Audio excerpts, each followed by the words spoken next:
শুরুতেই আমরা গল্পের নায়ক শিয়াওকে দেখতে পাই। শিয়াও তখন চলে আসে চীন পরিবারে। ও ওখানে এসে দেখে চারিদিকে রক্ত পড়ে আছে, আর শুধু তাই নয়, এই চীন পরিবারে যতজন মানুষ থাকে সবাইকে খুন করে এখানে ফেলে রাখা হয়েছে। শিয়াওয়ের অ্যাসিস্ট্যান্ট এসে তখন শিয়াওকে জানায় যে শিয়াওয়ের যার সঙ্গে বিয়ে হওয়ার কথা ছিল আজকে, তাকেও খুন করে ফেলা হয়েছে। শিয়াও এসে তার মুখে চাদরটা সরিয়ে দেখে আসলেই এর সঙ্গেই বিয়ে ঠিক হয়েছিল শিয়াওয়ের, কিন্তু বিয়ে হয়ে যাওয়ার আগেই শিয়াওয়ের হবু স্ত্রী মারা যায়। অ্যাসিস্ট্যান্ট আরও জানায় যে এই পরিবারের মাত্র 3 জন বেঁচে আছে, আর তারা এখান থেকে পালাতে শুরু করেছে, না হলে তাদেরকেও খুঁজে হয়তো খুন করে ফেলা হবে। অন্যদিকে আমাদের গল্পের ফিমেল লিড যার নাম চিনশি, তাকে দেখা যায় চিনশি এখন ওর মা আর বাবাকে নিয়ে এই পুরো এলাকাটা ছেড়ে পালাচ্ছে। আসলেই চিনশি হচ্ছে চীন পরিবারের মেয়ে, আর তার মা বাবা হচ্ছে মিস্টার চীন আর মিসেস চীন। হঠাৎ করেই ওদের দুজন পাহারাদারকেও সেই সময় গুলি করে দূর থেকে মেরে ফেলা হয়, যেটা দেখে মিস্টার চীন আর মিসেস চীন অনেক ভয় পেয়ে যায়। চিনশির বাবা তখন চিনশিকে ওখানে একটা আড়ালে লুকিয়ে থাকতে বলে আর বাইরে আসতে বারণ করে। আরও বলে যে তুমি কখনো ভেবো না যে আমি আসলেই খারাপ মানুষ। এরপর চিনশির বাবা হাতে তলোয়ার তুলে নেয় আর ভেতর থেকে চিনশি সবকিছুই দেখতে থাকে। সেই সময় ওখানে অনেকগুলো লোক চলে আসে, আর একটা লোকের মুখে বিশেষ এক ধরনের মুখোশ পরা ছিল। সে চিনশির চোখের সামনে চিনশির বাবাকে প্রথমে আর তারপর চিনশির মাকে খুন করে ফেলে। চিনশি এটা দেখে প্রচণ্ড ভয় পাচ্ছিল আর খুব কষ্ট পাচ্ছিল, কারণ চিনশির চোখের সামনেই ওর মা বাবাকে শেষ করে ফেলা হলো। এরপর মার্শালের কাছে খবর আসে যে ওই পরিবারের সবাই খুন হয়ে গেছে। এটা শুনে মার্শাল অনেক বেশি রেগে যায়। এইভাবেই সন্ধ্যা হয়ে যায় আর সবাই চলে গেলে চিনশি সেই ভাঙা আলমারিটা থেকে বেরিয়ে আসে। এসে ওর মা বাবার মৃতদেহটাকে নিয়ে চিনশি অনেক অনেক কান্না করতে থাকে। আর তখনই দেখা যায় ওখানে ঘোড়া নিয়ে আমাদের গল্পের নায়ক শিয়াও চলে এসেছে। আর শিয়াও তখন চিনশিকে এভাবে বসে কান্না করতে দেখে। চিনশির বড় বোনের সঙ্গেই শিয়াওয়ের বিয়ে হওয়ার কথা চলছিল, সেই জন্য এখানে শিয়াওকে দেখে চিনশি অনেক অবাক হয়ে যায়। চিনশি বলে আমার বড় বোন কোথায় আছে? শিয়াও তখন বলে ও বেঁচে নেই। এটা শুনে চিনশির তখন খুব কষ্ট হয়, কারণ পুরো পরিবারে চিনশি শুধুমাত্র বেঁচে আছে। এরপর চিনশিকে শিয়াও নিজের বাড়িতে নিয়ে চলে আসে। এখানে শিয়াওয়ের যে গ্র্যান্ডমা রয়েছে সে চিনশিকে এই বাড়িতেই থাকতে বলে, কারণ চিনশির আর কেউ নেই। শুধু তাই নয়, গ্র্যান্ডমা আরও বলে আমি তোমার মা বাবাকে কথা দিয়েছিলাম যে তাদের মেয়ের সঙ্গেই আমার নাতি শিয়াওয়ের বিয়ে হবে। যেহেতু তোমার বড় বোন এই মুহূর্তে বেঁচে নেই, তাই আমি চাই তুমি এখন আমার নাতি শিয়াওকে বিয়ে করো। এমন কথা শুনে চিনশি প্রচণ্ড অবাক হয়ে যায়। চিনশি তখন মনে পড়ে যায় ওর বাবা বলেছিল আমাদের পুরো পরিবারকে কেউ ষড়যন্ত্র করে শেষ করে ফেলতে চায়, আর সেটা অবশ্যই শি ফ্যামিলির কেউ। শি ফ্যামিলি মানে এই শিয়াওয়ের পুরো পরিবারের কথাই বলেছে। চিনশি তখন ভাবে তাহলে এই শি পরিবারেরই যখন কেউ করেছে, তাহলে এই পরিবারের থেকেই ওকে খুঁজে বার করতে হবে কে ওর বাবা মা পুরো পরিবারকে শেষ করেছে। তাই এখন গ্র্যান্ডমার কথা মেনে নেওয়াই বুদ্ধিমানের কাজ হবে। তখনই এই পরিবারের আরেক বউ ওখানে চলে আসে, আর সে এসে চিনশিকে অনেক অপমান করতে থাকে আর ওকে মারতেও থাকে। এসব দেখে চিনশি অনেক অবাক হয়ে যায় আর ভাবতে থাকে যে এখানেও থাকবে কি করে তাহলে। সেই সময় ওখানে শিয়াও চলে আসে আর এসব দেখতে পায়, আর সাথে সাথে রিভলভার দিয়ে শুট করে দেয় এই মেয়েটাকে। এটা দেখে চিনশি আরও বেশি করে ভয় পেয়ে যায় যে এই শিয়াও একটা মানুষকে একদম এক মুহূর্তের মধ্যে শেষ করে ফেলতে পারলো। চিনশির তখন খুব সন্দেহ হয় এই শিয়াওকে মুখে মুখোশ পরে ওর মা বাবাকে খুন করে ফেললো। পরের দিন সকাল হয়ে গেলেই চিনশি বাড়ি থেকে বেরোয়, আর ওর তখন মনে পড়ে যায় ও যখন ছোট ছিল এই বাড়িটাতে ও তখন এসেছিল, আর এখানে একটা বুদ্ধিস্ট হল রয়েছে, সেখানে একটা বাচ্চা ছেলে যার নাম আশেং তার সঙ্গে চিনশির দেখাও হয়েছিল। এই কথাগুলো তখন চিনশির মনে পড়ে যায়। দরজার কাছে দাঁড়াতে চিনশি শুনতে পায় যে গ্র্যান্ডমা শিয়াওকে বলছে যেন শিয়াও তাড়াতাড়ি করে বিয়ে করে নেয় চিনশিকে, না হলে বাড়ির ভেতরে এরকম অবিবাহিত একটা মেয়েকে রাখা মোটেই ঠিক হবে না। কিন্তু শিয়াও এখন এই মুহূর্তে কিছুতেই বিয়ে করতে চাইছে না। কিন্তু তখনই চিনশি ভুল করে আওয়াজ করে ফেলে, আর এই আওয়াজ শুনে ওখানে শিয়াও চলে আসে। চিনশির তখন এতটাই ভয় লাগছিল শিয়াওকে দেখে, ওর মনে হয় শিয়াও বুঝি এক্ষুনি গুলি করে ওকে মেরে ফেলবে। চিনসি তখন আর কোনো কথা না বলে ওখান থেকে চলে যায়। শাওয়ের তখন মনে পড়ে যায় যে ও যখন চিনসিদের বাড়িতে গিয়েছিল ও শুনতে পেয়েছিল চিনসি ওর বড় বোনের হয়ে একটা লাভ লেটার শাওয়ের উদ্দেশ্যে লিখছিল। আসলে চিনসির যে বড় বোন সে কিছুতেই লাভ লেটার লিখতে পারে না, সেই জন্য বড় বোনের হয়ে ও খুব সুন্দর সুন্দর কথা লিখছিল। আর এগুলোই দরজার আড়াল থেকে শাও সমস্ত কিছু শুনতে পায়। ওর তখন খুবই কিউট লাগে ব্যাপারটা আর খুব ভালো লাগে। তারপর সেদিন চিনসিদের বাড়ি থেকে শাও যখন চলে যাচ্ছিল তখন চিনসি দূর থেকে শাওকে ডাকে আর ওই চিঠিটাই চিনসি দিয়ে দিতে চায় শাওকে আর বলে আমার দিদি এটা তোমার জন্য পাঠিয়েছে। শাও তখন চিনসির দিকে অবাক হয়ে তাকিয়ে থাকে আর শাও তো খুব ভালো করেই জানে যে এই চিঠিটা আসলেই চিনসির দিদি নয়, চিনসি নিজেই পাঠিয়েছে। চিনসি তখন চিঠিটা ওখানে রেখে তাড়াতাড়ি করে পালিয়ে যায় কারণ ওর খুব লজ্জা করছে। আর এই কথাগুলোই শাওয়ের তখন মনে পড়ে যায়। এরপর আরও কিছু প্রমাণ জোগাড় করতে চিনসি যখন রাস্তায় বেরিয়ে পড়ে তখন বেশ কিছু লোক ওকে ঘেরাও করে। সব দেখে চিনসি অনেক ভয় পেয়ে যায়। এরপর ওই লোকগুলো চিনসিকে ধরে নিয়ে চলে আসে অন্য একটা ম্যানশনে আর সেখানেই আশেংকে দেখা যায়, যার সঙ্গে ছোটবেলায় চিনসির পরিচয় হয়েছিল। কিন্তু অনেক বছর দেখা না হওয়াতে চিনসি এখন এই আশেংকে চিনতে পারে না। আশেং তখন টানতে টানতে চিনসিকে ওপরে নিয়ে আসে আর ছুরি দিয়ে ভয় দেখাতে থাকে চিনসিকে। চিনসি বলে তুমি কি চাও বলো তো? আমি কিন্তু ইয়াং মার্শালের ওয়াইফ হতে চলেছি। আশেং বলে তুমি জানো না ইয়াং মার্শাল আমার বড় ভাই হয়? তুমি কি ভুলে যাচ্ছ যে ইয়াং মার্শাল তোমার বড় বোনকে বিয়ে করতে যাচ্ছিল কিন্তু মারা গেছে বলে তোমার সঙ্গে বিয়ে হচ্ছে? তোমার একটু লজ্জা করছে না নিজের বড় বোনের হবু বরকে এইভাবে বিয়ে করতে? চিনসি বলে গ্র্যান্ডমায়ে বিয়ে ঠিক করেছে, এখানে আমার কোনো হাত নেই। আশেং বলে আজকে যে আমি তোমাকে এখানে নিয়ে এসেছি তুমি এই কথাটা কাউকে জানাবে না। তুমি তো খুব ভালো করেই জানো যে আমি তোমার হবু বরের ছোট ভাই, তবে সিক্রেট, কারণ আমার আসল পরিচয় ওই পরিবার কাউকে দিতে চায় না, তাই এটা তুমিও সিক্রেট রাখবে। চিনসি বলে আর আমি যদি এটা সিক্রেট না রাখি? আশেং তখন চিনসিকে নিজের ভীষণ কাছে টেনে নেয় আর বলে তোমাকে এটা সিক্রেট রাখতেই হবে, কারণ তুমি যদি এটা সিক্রেট না রাখো তাহলে কিন্তু তোমার হবু বর বদলে যেতে পারে আর তোমাকে আমি পুরোপুরি আমার নিজের করে নেব।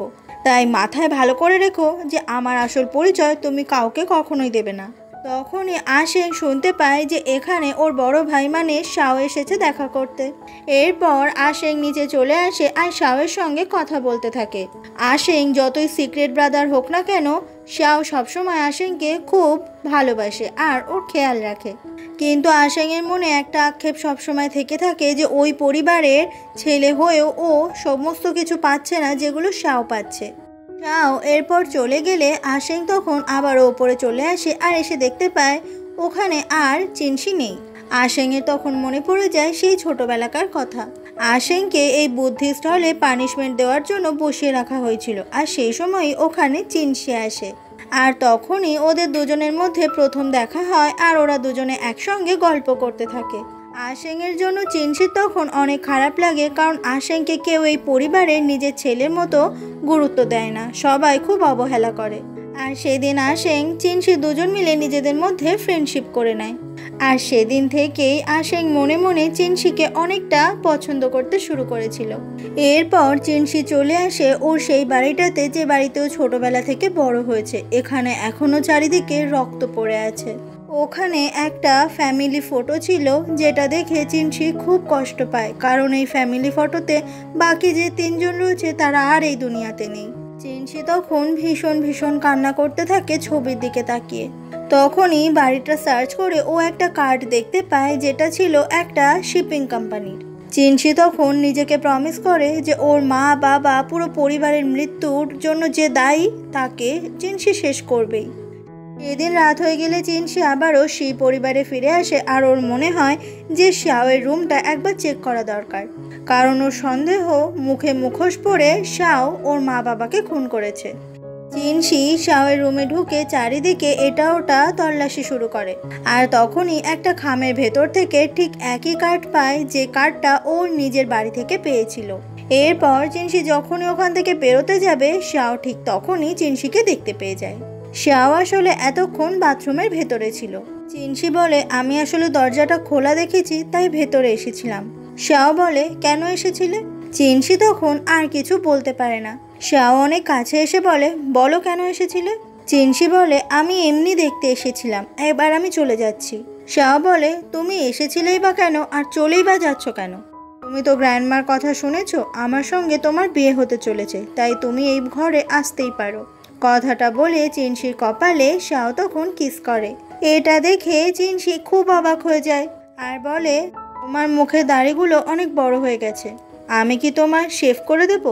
আমার বাবাকেও আমি ঠিক এইভাবেই শেভ করে দিতাম।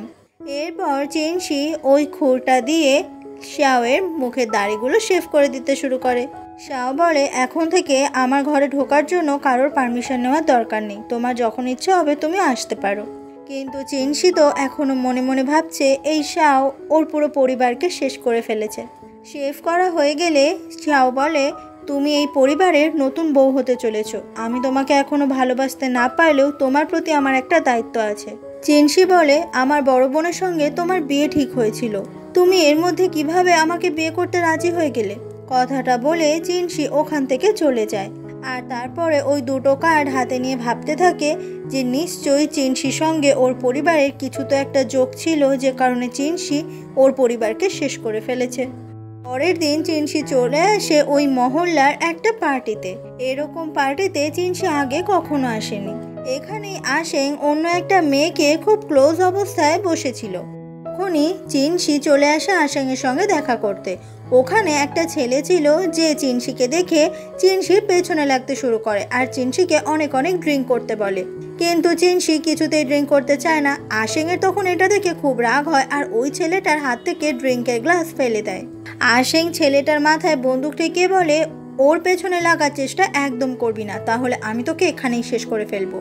এটা শুনে ছেলেটা তখন সত্যি সত্যি খুব ভয় পেয়ে যায়। আশেং চিনসিকে নিয়ে ওখান থেকে চলে যায়। এরপর আশেংয়ের সঙ্গে চিনসি চলে আসে আশেং যে ম্যানশনে থাকে সেখানে। আশেং বলে, এবার বলো তো তুমি ওই পার্টিতে কেন গেছিলে আর আমার সামনে গিয়েই বা কেন দাঁড়িয়েছিলে? চিনসি বলে, আজকে আমি তোমার সঙ্গে একটা ডিল করতে এসেছি, আমাকে সাহায্য করো, কে আমার পুরো পরিবারকে এইভাবে শেষ করতে চেয়েছে। আশেং বলে, তোমার পরিবার নিশ্চয়ই কিছু করেছিল তাই এমনটা হয়েছে। চিনসি বলে, আমার পরিবার মোটেও এমন খারাপ নয় যে এটা করবে কেউ। আশেং বলে, তুমি এতটা শিওর হয়ে কিভাবে বলছো? তোমার বাবার অনেক বড় ব্যবসা ছিল, হতেই পারে ব্যবসার আড়ালে কারোর কোনো ক্ষতি করেছিল তাই জন্য এমনটা হয়েছে। হতেই পারে তোমার পুরো পরিবার ব্যবসার আড়ালে নোংরা কোনো কাজ করত। এটা শুনে চিনসি তখন আশেংকে চড় মারে। আশেং বলে, ঠিক আছে, আমি তোমার সঙ্গে ডিল করতে রাজি আছি যদি তুমি আমার সঙ্গে ড্রিঙ্ক করো। এটা শুনে চিনসি খুব অবাক হয়ে যায়। ওর মনে পড়ে যায় মৃত্যুর আগে ওর বাবার মুখটার কথা। চিনসি তখন ডিলের জন্য ড্রিঙ্ক করে, যেটা দেখে আশেং হাসতে থাকে আর বলে, তুমি ডিলটা চাওয়ার জন্য ড্রিঙ্কও করে ফেললে? দিকে ড্রিঙ্ক করার সাথে সাথেই চিনসির কেমন একটা অস্বস্তি হতে শুরু করে, ও তেমন কথাই বলতে পারছিল না। চিনসি বলে, আমি জানি সেই পরিবারের কেউ এটা করেছে, তাই আমি চাই তুমি এটা নিয়ে ইনভেস্টিগেট করো। আশেং তখন চিনসির অনেক কাছে চলে আসে আর বলে, তুমি আমার পরিবারকে নিয়ে আমাকে ইনভেস্টিগেট করতে বলছো? চিনসি বলে, তুমি কিন্তু আমার কথা দিয়েছো ড্রিঙ্ক করলে তুমি আমার কথা শুনবে। আশেং তখন খুব রেগে যায় আর বলে, বেরিয়ে যাও এখান থেকে, তোমার কোনো কথা আমি শুনবো না। চিনসি তখন আর কিছু না বলে ওখান থেকে চলে যায়।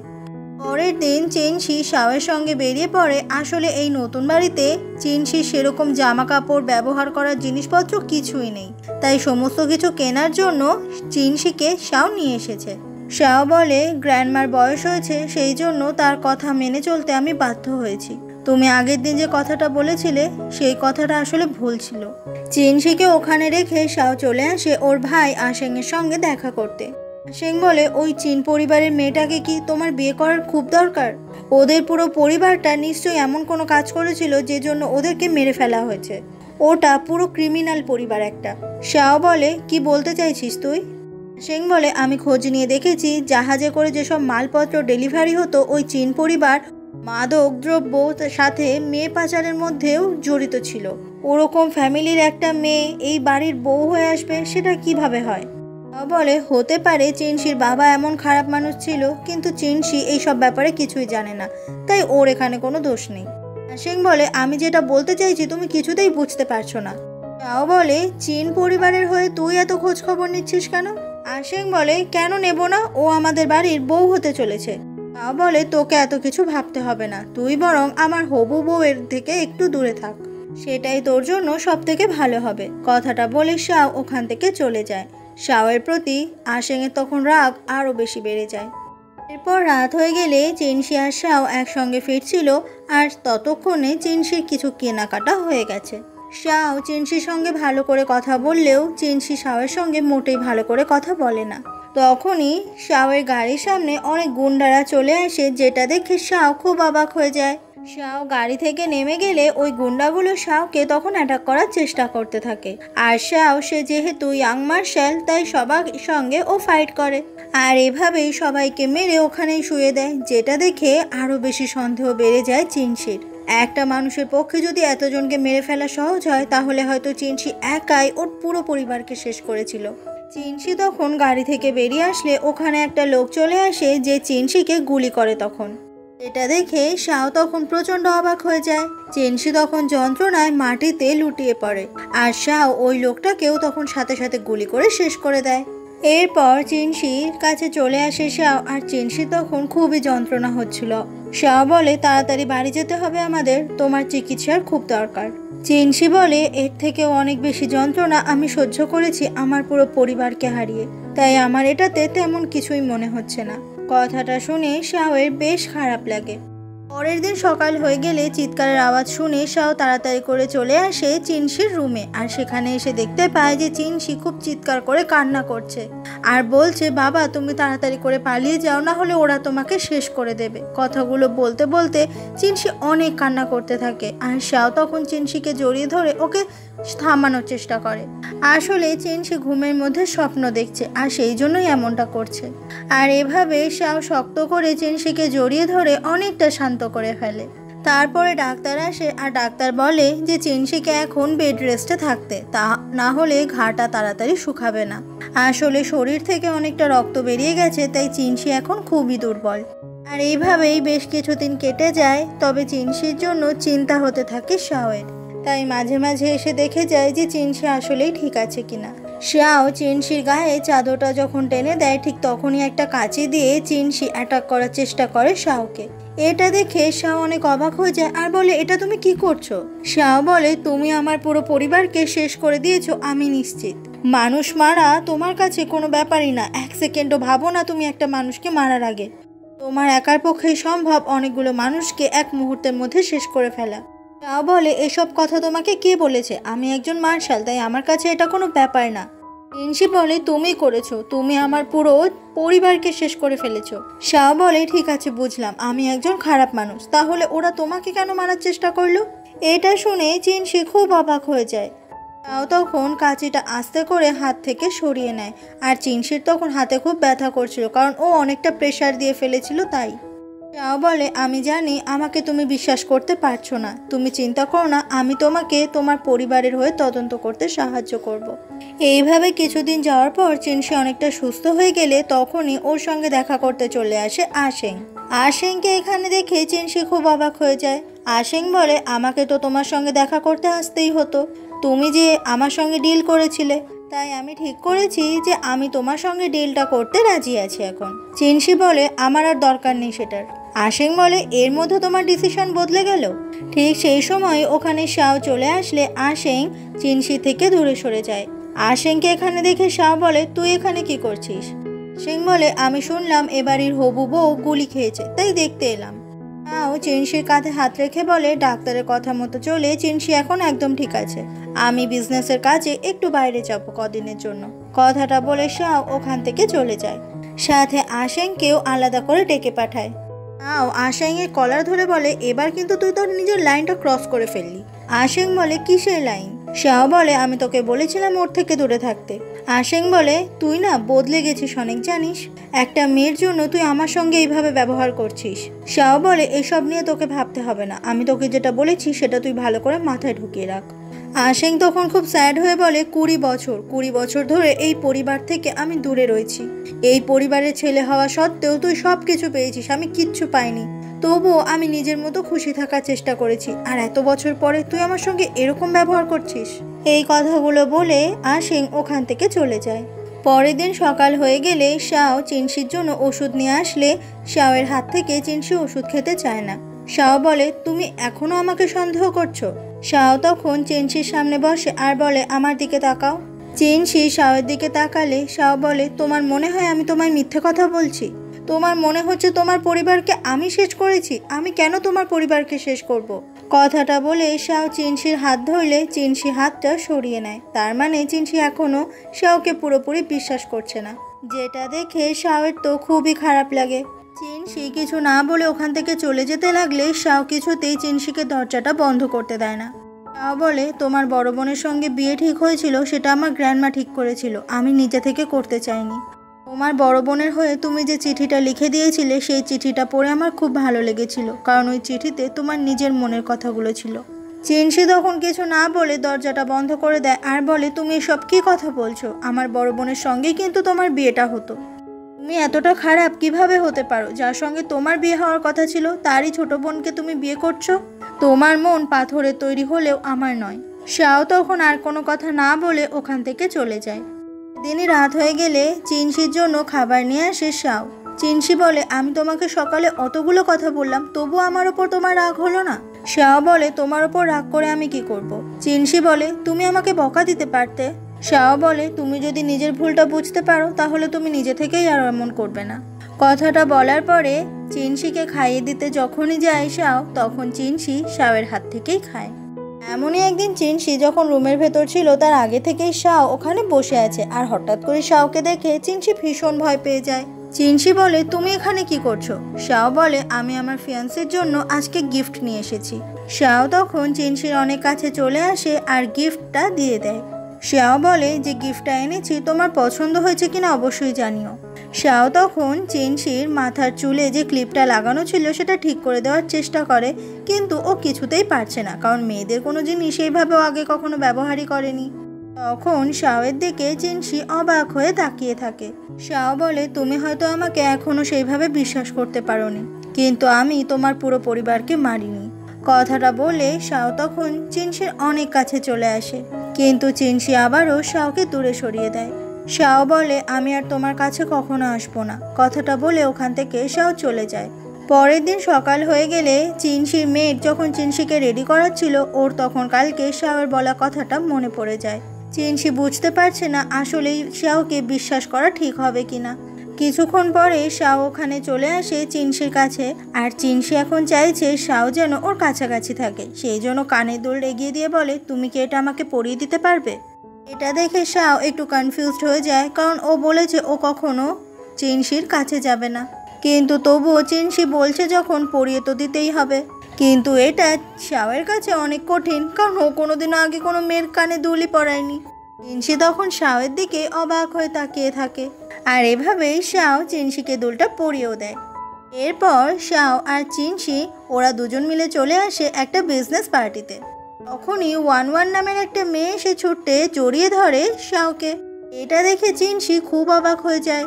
আসলে এই ওয়ান ওয়ান আর শাও ওরা ছোটবেলা থেকে বন্ধু ছিল, তবে এই ওয়ান ওয়ান মনে মনে শাওকে ভালোবাসে। ওয়ান ওয়ান এই এলাকার শেরিফের মেয়ে। শাও যখন চিনশির সঙ্গে পরিচয় করিয়ে দেয় আর বলে এটা আমার ফিয়ান্সি, এটা শুনে ওয়ান ওয়ান কিছুতেই মেনে নিতে পারে না। কিছুক্ষণ পরে চিনশি যখন ওই পার্টিতে দাঁড়িয়েছিল তখন ওয়ান ওয়ান নিজে থেকে আসে চিনশির সঙ্গে বন্ধুত্ব করতে। শুধু তাই নয়, চিনশিকে ও ড্রিঙ্কও করতে বলে। চিনশি ড্রিঙ্ক করতে না চাইলে ওখানে যতজন ছিল সবাই চিনশিকে ড্রিঙ্ক করতে বলে, তাই চিনশিও তখন ড্রিঙ্ক করতে শুরু করে। ওয়ান ওয়ান বলে, তুমি তো চীন পরিবারের মেয়ে তাই না? এটা শোনা মাত্রই ওখানে যতজন ছিল সবাই বলে, আরে চীন পরিবারের মেয়ে মানে এ তো বিশ্বাসঘাতকের মেয়ে। ওদের পুরো পরিবারটাই একদম জঘন্য ছিল। নিজের পরিবারের ব্যাপারে খারাপ কথা শুনে চিনশি অনেক রেগে যায়, আর ওয়ান ওয়ান সে আরো বেশি করে খেপিয়ে তুলতে থাকে চিনশিকে। সেই জন্য চিনশি ওয়ান ওয়ানের ওপরেও খুব রেগে যায়, আর রেগে গিয়ে অনেক বেশি ড্রিঙ্ক করতে থাকে আর ওয়ান ওয়ানের সঙ্গে কম্পিটিশন করতে থাকে। এভাবেই অনেকটা ড্রিঙ্ক করে চিনশি যখন আর দাঁড়াতে না পেরে পড়েই যাচ্ছিল, ঠিক তখনই ওখানে চলে আসে শাও আর চিনশিকে বাঁচিয়ে নেয়। চিনশি তখন শাওয়ের দিকে অবাক হয়ে তাকিয়ে থাকে, যেটা ওয়ান ওয়ান কিছুতেই সহ্য করতে পারে না। চিনশি তখন নিজে ওয়ান ওয়ানের সঙ্গে কম্পিটিশন করতে ওখানে থাকা যতগুলো ড্রিঙ্কের গ্লাস ছিল সব ড্রিঙ্ক একা করতে থাকে। শাও বলে, আমার ফিয়ান্সির সঙ্গে আর কখনো এরকমটা করবে না। এটা শুনে ওয়ান ওয়ানের তখন খুব কষ্ট হয়। পরের দিন চিনশি শাওয়ের রুম থেকে একটা দলিল মতো পায়, যেখানে শাও আর চিনশির বাবার দুজনেরই সই ছিল। তখনই ওখানে শাও চলে আসলে চিনশি হাতে একটা ছুরি তুলে নেয় আর ওটা দিয়েই ও শাওকে অ্যাটাক করার চেষ্টা করে। বলে, তুমি আমাকে প্রথম থেকেই মিথ্যে কথা বলে এসেছো, তুমি আমার পুরো পরিবারকে শেষ করে ফেলেছো, তাই না? আমি আজকে সমস্ত প্রমাণ পেয়ে গেছি। কথাটা বলেই ও ছুরিটা বুকে ঢুকিয়ে দেয় শাওয়ের, যেটা দেখে চিনশি নিজেই অবাক হয়ে যায়। চিনশি বলে, তুমি আমাকে বাধা দিলে না কেন? শাও বলে, তুমি যদি আমাকে অবিশ্বাস করে আমাকে মেরে ফেলতে চাও তাহলে তুমি মেরে ফেলতে পারো আমায়। এমনটা শুনে চিনশি ভীষণ অবাক হয়ে যায়, কিন্তু চিনশি তখন ওই ছুরিটা এবার ওখান থেকে তুলে নেয়।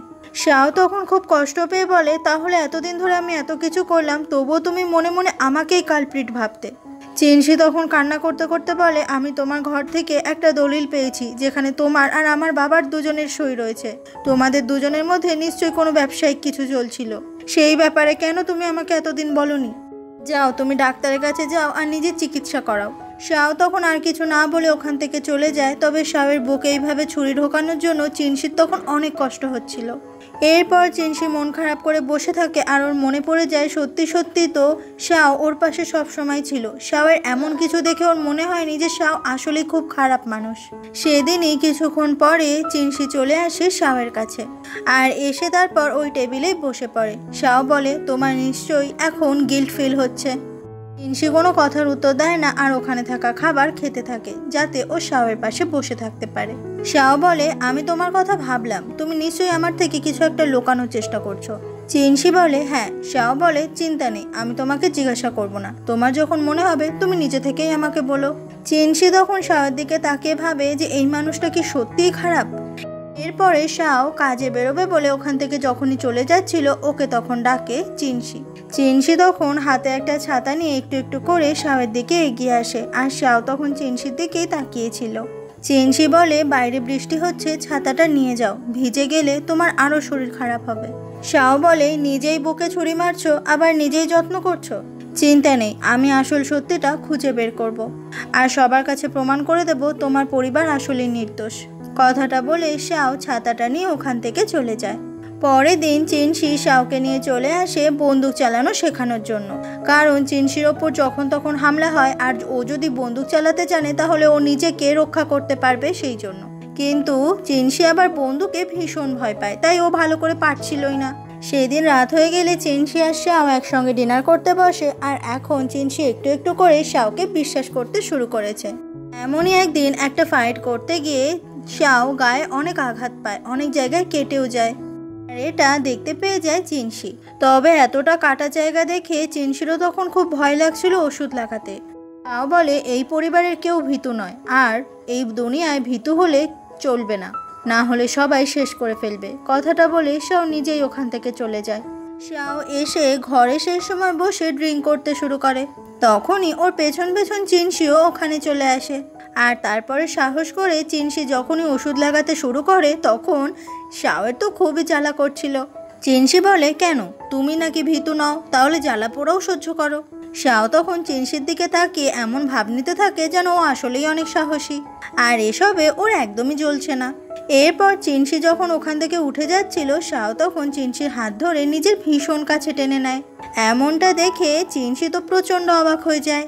শাও বলে, আমাকে একটা মিলিটারি ডক্টর বলেছিল কোনো ঘায়ের সব থেকে ভালো ওষুধের কথা। চিনশি বলে, এর মানে কি? শাও তখন চিনশির অনেক কাছে চলে আসে আর ওকে জোর করে কিস করে, কিন্তু চিনশির এটা ভালো লাগে না তাই শাওয়ের ঠোঁটে কামড়ে দেয়। শাও বলে, তুমি আমাকে কামড়ে দিলে কেন? চিনশি বলে, তুমি এসব কি করছো আমার সাথে?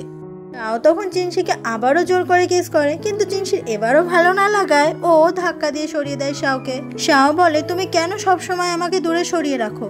চিনশি বলে, কারণ আমাদের এখনো বিয়ে হয়নি তাই এসব করা মোটেই ঠিক নয়। শাও বলে, তুমি এখনো আমাকে সন্দেহ করো তাই না? চিনশি বলে, না করি না, কিন্তু আজকে যদি আমার বড় বোন বেঁচে থাকতো তুমি কিন্তু তাকেই বিয়ে করতে। আমার বড় বোন আজকে বেঁচে নেই বলেই তুমি আমার সাথে এইসব করছো, কিন্তু আমার সাথে তোমার বিয়ের কোনো কথাই ছিল না। এখন তুমি আমার বড় বোনকে ভালোবাসতে, আমার বড় বোনকে কিস করতে, সে তোমার কাটা জায়গায় ওষুধ লাগিয়ে দিত, তুমি তাকেই নিজের সব থেকে কাছে টেনে নিতে। আমাদের মধ্যেকার ব্যাপার ততটাও সহজ নয় যতটা তুমি সবার সামনে দেখাও। শাও বলে, সেদিনের চিঠিটা পড়ে আমি তোমার প্রেমেই পড়েছিলাম, তোমার বড় বোনের নয়। এটা শুনে শাওকে তখন চিনশি চড় মারে। চিনশি বলে, তুমি অনেক ড্রিঙ্ক করে ফেলেছো। কথাটা বলে চিনশি ওখান থেকে চলে যায়। শাও বুঝতে পারে আসলে জিনসির মনে চলছে যে আসলেই এই সব কিছু ওর বড় বোনের পাওনা ছিল। পরের দিন সকাল হয়ে গেলেই মেড ছুটতে ছুটতে চলে আসে জিনসির কাছে আর বলে কালকে সারা রাত ধরে নাকি শাওয়ের জ্বর ছিল গায়ে। এটা শুনে জিনসি খুব অবাক হয়ে যায়। জিনসি যখনই শাওয়ের কাছে আসবে তখন ডাক্তার রুম থেকে বেরোয় আর বলে যে আসলে অনেকটা জ্বর ছিল আর সারা গায়ে অনেক ঘা রয়েছে বলে শাওয়ের অবস্থা তেমন একটা ভালো না, তাই এখন শাওকে অনেক বেড রেস্ট নিতে হবে। শাওকে এরকম শরীর খারাপ হতে দেখে জিনসির অনেক খারাপ লাগে আর ও শাওয়ের যত্ন নিতে থাকে যাতে শাও তাড়াতাড়ি করে সুস্থ হয়ে যায়। শাওয়ের শরীর খারাপের কথা শুনে ওয়ান আসে শাওয়ের সঙ্গে দেখা করতে। ওয়ান এসে মাতব্বরি দেখাতে থাকে আর জিনসিকে বলে যেন জিনসি ঠিকঠাক করে খেয়াল রাখছেই না, আর জিনসিকে অনেক ছোট বড় কথা শোনাতে থাকে। পরের দিন জিনসি যখন পাখির সঙ্গে একটু সময় কাটাচ্ছিল সেই সময় ওয়ান শাওকে নিয়ে রুম থেকে বেরিয়ে আসে। শাও এখন আগের থেকে অনেকটাই ভালো আছে। আসলে ওয়ান ডাক্তারি পড়ে এসেছে, সেই জন্য ও শাওকে সত্যি সত্যি তাড়াতাড়ি সুস্থ করে ফেলেছে। তখনই ওখানে জিনসি চলে আসে আর ওয়ানকে বলে এবার থেকে আমি শাওয়ের যত্ন নিতে পারবো, যে কথাটা ওয়ানের মোটেই পছন্দ হয় না। এরপর ওয়ান আর কিছু না বলে ওখান থেকে চলে যায় আর জিনসি সেও যখন চলে যাচ্ছিল শাও তখন ওকে ডাকে। শাও বলে আচ্ছা তুমি আমার দিকে চোখে চোখ রেখে কথা বলছো না কেন? আসলে ওয়ানের জন্য জিনসি শাওয়ের ওপর রেগে আছে। শাও তখন জিনসির সামনে এসে দাঁড়ায় আর বলে ওয়ান কি তোমাকে কিছু বলেছে? জিনসি বলে না, ও আমাকে কি বলবে। কথাটা বলে জিনসি তখন মুখ ঘুরিয়ে নেয়। শাও বুঝতে পারে নিশ্চয়ই জিনসিকে উল্টোপাল্টা কথা ওয়ান বলেছে আর সেই জন্যই শাওয়ের ওপর এখন রাগ দেখাচ্ছে জিনসি। শাও বলে আমি অন্যান্য মেয়েদের কথা জানি না, আমি খালি আমার হবু বউয়ের কথাই ভাবতে চাই। জিনসি তখন আবারও মুখটা ঘুরিয়ে নেয় কথাটা শুনে। শাও বলে তুমি মানো বা না মানো এটাই সত্যি। কথাটা বলে শাও ওখান থেকে চলে যায়। শাও যখন পুরোপুরি সুস্থ হয়ে যায় ও আর জিনসি দুজন মিলে চলে আসে ফটো স্টুডিওতে, যেখানে শাও বরের বেশে অপেক্ষা করছিল। আসলে ও যে বিয়ে করবে সেই বিয়ের জন্য ওদের আগে দুজনের একসঙ্গে ছবি তুলতে হবে। তখনই কনের পোশাক পরে ওখানে জিনসি চলে আসে আর জিনসিকে এতটাই সুন্দর দেখাচ্ছিল যে শাও ওর দিকে হা করে তাকিয়ে থাকে। জিনসি বলে আমাকে এটা পরে কি সুন্দর দেখাচ্ছে, না হলে আমি অন্য একটা ট্রাই করতে পারি। শাও বলে তোমাকে সবকিছু পরেই ভালো লাগে। এই কথাটা শুনে জিনসি একটু লজ্জা পায়। এরপর শাও চলে আসে জিনসির ড্রেসটা একটু টাইট করে দিতে, কারণ ড্রেসটা একটু লুজ হয়েছে। শাও তখন জিনসির কানে কানে বলে তোমাকে দেখতে সত্যি খুব সুন্দর দেখাচ্ছে। এটা শুনে মনে মনে জিনসি খুবই খুশি হয়। শাও বলে তুমি জানো আমি ঠিক করে রেখেছিলাম আমি যাকে বিয়ে করব তাকে সব থেকে সুন্দর সুন্দর ড্রেসগুলো কিনে দেব, আর সেগুলো পরে সে যখন আমার সামনে আসবে তাকে দেখতে সব থেকে সুন্দর লাগবে। তবে আমি বুঝতে পারিনি যে আমার হবু বউ এতটা সুন্দরী হবে। জিনসি বলে তুমি এই কথাগুলো বলে কি আমাকে পটানোর চেষ্টা করছো? আমি তো তোমার হবু বউ হতে চলেছি, আমাকে পটিয়ে আর কি হবে? বলে কারণ এই কথাগুলো আমি আমার হবু বউকেই বলছি। এরপর ছবি তোলার জন্য ওরা দুজন পাশাপাশি বসে পড়ে, তবে দুজনেরই খুব নার্ভাস লাগছিল। জিনসির তখন ওর বড় বোনের কথা মনে পড়ে, কারণ এই বড় বোনের সঙ্গেই বিয়ে হওয়ার কথা ছিল শাওয়ের, আর এভাবেই ওদের দুজনেই সুন্দর ছবি উঠে যায়। এমনই একদিন আশেং চলে আসে জিনসির সঙ্গে দেখা করতে। সেখানে আশেং জিনসির জন্য কিছু খাবার নিয়ে আসে আর সেই খাবারটা জিনসিকে খেতে বলে, কারণ আশেং নাকি এই খাবারগুলো নিজের হাতে তৈরি করে এনেছে জিনসির জন্য। কিন্তু জিনসি সেটা বিশ্বাসই হয় না। জিনসি বলে এতদিন হয়ে গেল আমি এখনো এটা বুঝতে পারলাম না যে আমার পরিবারকে কে আসলে শেষ করেছে। তোমাকে আমি এর দায়িত্ব দিয়েছিলাম, তুমিও কিছু বলতে পারোনি। তুমি একটা সত্যি কথা বলবে, তুমি কি আসলেই এখনো জানতে পারোনি যে আমার পরিবারকে কে শেষ করেছে? আশেং তখন খুব রেগে যায় আর বলে তাহলে তুমি প্রত্যেকবার শুধুমাত্র স্বার্থের জন্যই আমার কাছে আসো, তার মানে তুমি এটা জানার জন্যই শুধুমাত্র আমার সাথে কথা বলো, তাছাড়া তোমার আমার সাথে কথা বলার অন্য কোনো কারণ নেই, তাই তো? জিনসি বলে তুমি আসলেই জানতে পেরেছো তাই না কে আমার পরিবারকে শেষ করেছে? আশেং তখন তাকিয়ে থাকে, কিছুই বলে না। জিনসি তখন ওখান থেকে যখনই বেরোতে যাবে ও দেখতে পায় বেশ কিছু মানুষ এই ভেতরে ঢোকার চেষ্টা করছে। এসব দেখে জিনসি খুব অবাক হয়ে যায়। জিনসি এসে আশেংকে জিজ্ঞাসা করে ওরা কারা, ওরা কি করতে এখানে এসেছে, কিন্তু আশেং জিনসিকে কিছুই বলে না। কিছুক্ষণ পরে ওরা সবাই এই ম্যানশনের ভেতরে ঢুকে পড়ে আর আশেংকে এসে জিজ্ঞাসা করে তুমি হচ্ছে নাইট কুইনের বস তাই না? কিন্তু আশেং তখন অস্বীকার করে। আসলে আশেংয়ের একটা দল রয়েছে যেটা নাইট কুইন নামে পরিচিত। দলটা বিভিন্ন মানুষকে শেষ করে ফেলে। তবে এই লোকটা আজকে আশেংকে দেখে চিনতে পেরেছে এটাই নাইট কুইনের সেই বস। সবাই সেই সময় আশেংকে মেরে ফেলার জন্য এখানে চলে আসে। এদিকে চিনসি সমস্ত কিছু দেখে খুব ভয় পেয়ে যায় আর আড়াল থেকে সব দেখতে থাকে। ওই লোকগুলোর কথা শুনে চিনসি বুঝে যায় যে আশেং আসলে মুখে মুখোশ পরে বিভিন্ন মানুষকে হত্যা করে। আশেং যে নাইট কুইন নামে গ্রুপটা চালায় সেখানকার বস ও নিজেই।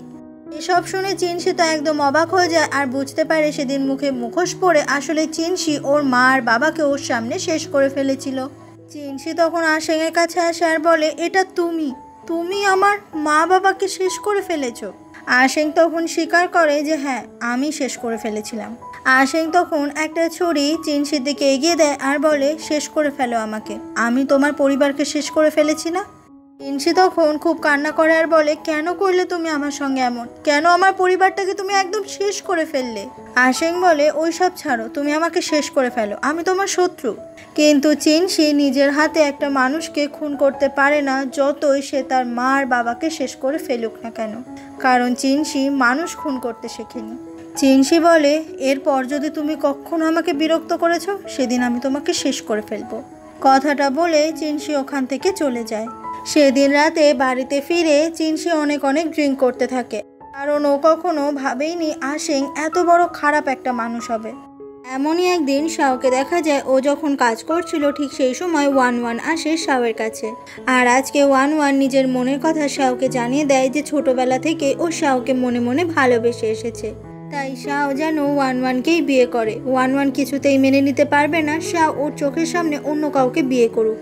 সবটা শুনে শাও খুব অবাক হয়ে যায় আর বলে, তুমি এই পৃথিবীর বেস্ট ডাক্তার, বেস্ট নার্স, তুমি সব কিছু থেকে পারফেক্ট, কিন্তু বিশ্বাস করো আমি তোমাকে বিয়ে করতে পারবো না, কারণ আমি অন্য কাউকে ভালোবাসি।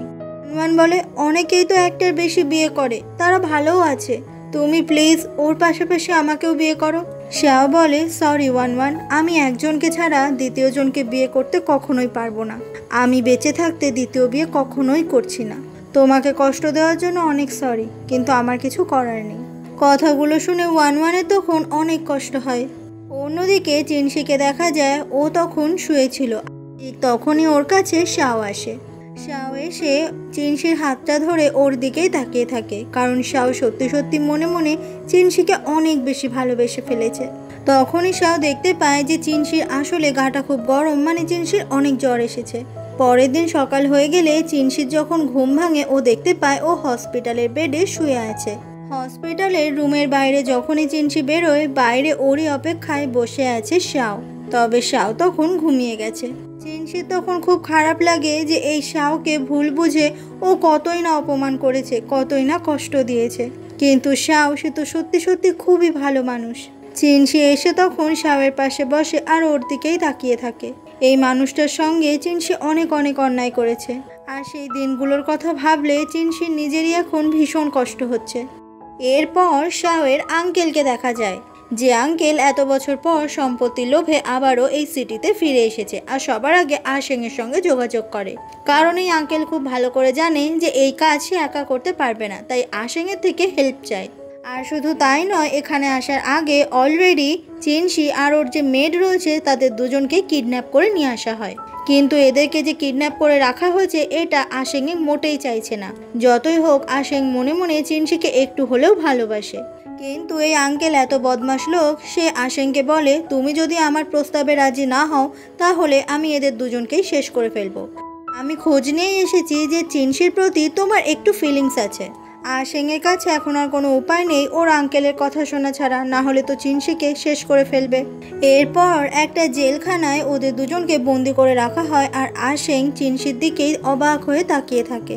ঠিক সেই সময়ই চিনসির ঘুম ভেঙে যায় আর জেলখানার বাইরে আশেংকে দেখে ও বুঝতে পারে যে আশেং আসলে ওকে কিডন্যাপ করে এখানে রেখে দিয়েছে।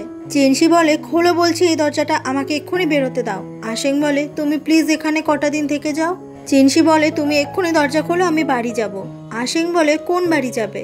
চিনসি বলে, ঠিক বলেছ, আমার তো কোনো বাড়ি নেই, কারণ তুমি আমার ফ্যামিলির সবাইকে শেষ করে ফেলেছো। আমার ফ্যামিলির আমার মা বাবাকে ছাড়াও তুমি আরো 36 জনকে শেষ করেছো। আশেং বলে, তুমি এখানে কটা দিন থাকো, তোমার কোনো ক্ষতি হবে না। চিনসি বলে, তুমি খুব খারাপ, তুমি আমার মা বাবা বড় বোন সবাইকে শেষ করে ফেলেছো। আশেং বলে, কারণ ওরা ওটা ডিজার্ভ করতো। তোমার পুরো পরিবারটাই নোংরা খেলার সাথে জড়িত ছিল, সেই জন্যই আমি ওদেরকে মেরেছি। তোমার বাবা অনেক অনেক মেয়ে পাচার করতো, তোমাদেরকেও হতে পাচার করে দিত। কিন্তু চিনসি এই কোনো কথাই বিশ্বাস করে না। চিনসি বলে, তোমার কাছে কোনো প্রমাণ আছে আমার বাবা এত খারাপ কাজ করতো? আর যদি আমার বাবা সত্যি খারাপ হয়ে থাকতো তাহলে তুমি শুধু আমার বাবাকেই মারতে। তুমি আমার মা, বড় বোন আরও আমার পরিবারের 36 জনকে কেন শেষ করেছিলে? সবাইকে যখন শেষ করেই ফেলেছিলে তাহলে আমাকে বাদ রেখেছো কেন? আমিও তো ওই পরিবারেরই মেয়ে। চলো আমাকেও শেষ করে ফেলো, এক্ষুনি মেরে ফেলো আমায়। কিন্তু আশেং চিনসিকে শেষ করে ফেলতে পারে না। আর কোনো কথার উত্তর না দিয়ে আশেং ওখান থেকে চলে যায়। এদিকে শাও, সে তো চারিদিকে পাগলের মতো চিনসিকে খুঁজতে শুরু করে দিয়েছে। আর খুঁজতে খুঁজতে আশেংয়ের কাছে এসেছে, কারণ শাওয়ের কোথাও না কোথাও মনে হচ্ছিল এই আশেং চিনসির কোনো খোঁজ জানে। কিন্তু আশেং শাওকে বলে যে সে চিনসির কোনো খোঁজই জানে না। তখনই শাও বলে, আমি এতদিন তদন্ত করে জানতে পেরেছি তুই আসলে যে চিন ফ্যামিলিটাকে শেষ করে ফেলেছিস। কি রে, ভাবিসনি কখনো তাই না যে আমি সত্যিটা বের করে ফেলবো? শুধু তাই নয়, চীন পরিবারে অনেক সোনা ছিল, সেগুলো তুই চুরি করেছিস। কারণ আমার লোক যখন পাঠানো হয়েছিল সেই সোনাগুলোকে আর খুঁজে পাইনি। আর এভাবেই আশেং তার বড় ভাই শাওয়ের কাছেও ধরা পড়ে যায়। তারপর আশেং বলে, তুমি যে এতক্ষণ কথাগুলো বললে সেগুলো জোক হিসেবে আমার বেশ ভালোই লাগলো, কিন্তু তুমি কোনো প্রমাণ দেখাতে পারবে না যে আমি আসলে এইসব কাজ করেছি। তুমি বরং এখন তোমার হবু বউকেই খুঁজতে শুরু করো। আমার পেছনে পড়ে থাকলে তোমার বউ তোমার কাছে ফিরে আসবে না। শাও তখন আর কিছু না বলে ওখান থেকে চলে যায়। কিন্তু আশেং অনেক রেগে যায়, আসলেই এত বছরের গোপন সত্যিটা সবার সামনে চলে এসেছে। এদিকে শাও তো চিনসিকে কোথাও খুঁজে পাচ্ছে না। চিনসি আর শাও দুজনকেই প্রচণ্ড মিস করতে থাকে, কারণ 3 দিন হয়ে গেছে ওরা একে অপরকে দেখতেও পায়নি একবারের জন্য। এদিকে ওই আঙ্কেল শাওয়ের কাছে চলে আসে আর এসে ভাব দেখাতে থাকে যে আঙ্কেলের অনেক চিন্তা হচ্ছে শাওয়ের হবু বউয়ের জন্য। কিন্তু এই আঙ্কেলই যে চিনসিকে আটকে রেখেছে, কিডন্যাপ করে রেখেছে, সেটাও কাউকে বুঝতেই দেয় না। তবে শাও খুব ভালো করেই জানে এই আঙ্কেল মোটেও সুবিধার মানুষ নয়।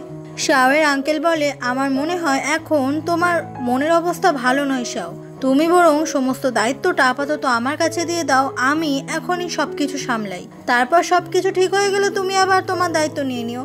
অন্যদিকে আশেংকে দেখা যায় ওরও খুব মন খারাপ, কারণ চিনসিকে এইভাবে কিডন্যাপ করে কষ্ট পেতে দেখতে আশেংয়ের একদম ইচ্ছে করছে না। যতই হোক চিনসিকে একটু হলেও আশেং ভালোবাসে। সেদিনই রাত হয়ে গেলে সেই আঙ্কেল আশেংকে নিয়ে চলে আসে চিনসির যে জেল কারাগারে বন্ধ সেখানে। ওখানে সেই আঙ্কেল আগে ওই মেয়েটকে গুলি করে মেরে দেয়, যেটা দেখে চিনসি একদম অবাক হয়ে যায়। আশেং তখন আঙ্কেলকে বলে, তোমার এটা করা ঠিক হচ্ছে না। কিন্তু আঙ্কেল বলে, তাহলে কিন্তু আমি এবার চিনসিকেও শেষ করে দেব। চিনসি ভাবতে পারে না যে এই আঙ্কেল এত খারাপ মানুষ হতে পারে। আসলে এই আঙ্কেলই ইচ্ছে করে ফাঁসিয়েছে চিনসির বাবাকে, যাতে সবাই চিনসির বাবাকে খুব খারাপ মানুষ ভাবে। আর সেটা আজকে চিনসির কাছেও খুব পরিষ্কার হয়ে যায়। আর আশেং সেও আজকে নিজের ভুল বুঝতে পারে, আসলে এই সমস্ত কিছু ওর আঙ্কেলের কারসাজি। চিনসির বাবাকে দোষী ভেবে ও যে শেষ করে ফেলেছিল সেটা আসলেই আশেং ভুল করেছিল। আশেং তখন খুব মন খারাপ করে ওখান থেকে চলে যায়। চিনসির মনে পড়ে যায় এই মেড অনেকটা ওর বেস্ট ফ্রেন্ডের মতো হয়ে গিয়েছিল, সব সময় চিনসির সাথে সাথেই থাকতো। আর আজকে তাকেও শেষ করে ফেললো ওরা। সেই জন্য চিনসির তখন খুব কষ্ট হচ্ছিল। পরের দিন আশেং আসে আর চিনসির কারাগারের দরজা খুলে দেয় আর বলে, এবার তুমি যেতে পারো। চিনসি আশেংয়ের সঙ্গে একটাও কথা না বলে ওখান থেকে চলে যায়। কিন্তু জীবনের সমস্ত কিছু হারিয়ে চিনসি যেন কেমন একটা হয়ে গেছে, ওর হাঁটার আর কোনো শক্তি নেই। আর ঠিক সেই সময়ই চিনসির খোঁজে ওখানে শাও চলে আসে। শাওকে দেখে চিনসি অনেকটা শান্তি পায়, এই একটা মানুষ যাকে চিনসি চোখ বন্ধ করে বিশ্বাস করতে পারে। শাও তখন ছুটতে চলে আসে চিনসির কাছে আর চিনসিকে জড়িয়ে ধরে। কিন্তু ওই যে মেয়েটকে হারানোর যন্ত্রণাটা কিছুতেই চিনসি ভুলে থাকতে পারছে না, বারবার স্বপ্নের আকারে দেখতে পাচ্ছে। চিনসি বলে, তোমার আঙ্কেল খুব খারাপ লোক, ও সবাইকে শেষ করে ফেলবে। শাও বলে, আমি জানি আমার আঙ্কেল খুব খারাপ মানুষ, তুমি ভেবো না, আঙ্কেল কারোর কোনো ক্ষতি করতে পারবে না। চিনসি বলে, শাও আমি তোমাকে প্রথম থেকে অনেক কষ্ট দিয়েছি, অনেক ভুল বুঝেছি, আমি তোমার উপরে অনেক অন্যায় করেছি, তুমি পারলে আমাকে ক্ষমা করে দাও। কথাগুলো বলে চিনসি তখন শাওকে জড়িয়ে ধরে কান্না করতে থাকে।